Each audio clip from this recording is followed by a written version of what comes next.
বড় কাপড় ঢেকে দিয়ে আমি আনন্দের সঙ্গে রাধারানী চলে গেলাম, দর্শন করে আসলাম।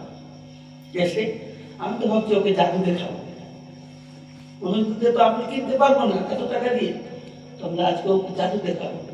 তো ও ভিক্ষা টিকা করে এসে মন্দির দর্শন টর্শন করে এসেছে। আর একজন ছেলে ছিল,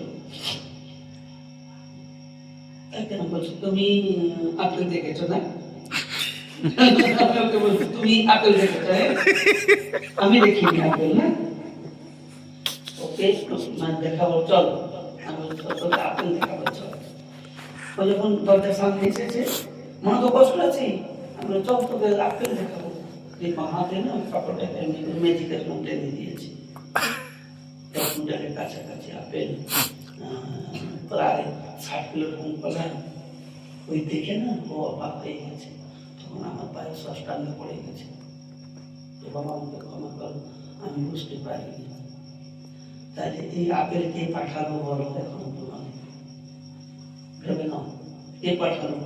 রাধারানী পাঠিয়েছে। তো 1 কিলো 2 কিলো হয়তো আপেল পাঠাতে পারতো, সে 1 কুইন্টাল কেন আপেল পায় না বলো? তাহলে তুমি কেন তাকে ভালোবাসবে না? তাহলে কেন তুমি তাকে চিন্তন করবে না? কি ব্যবসায়ী হয়তো সাধু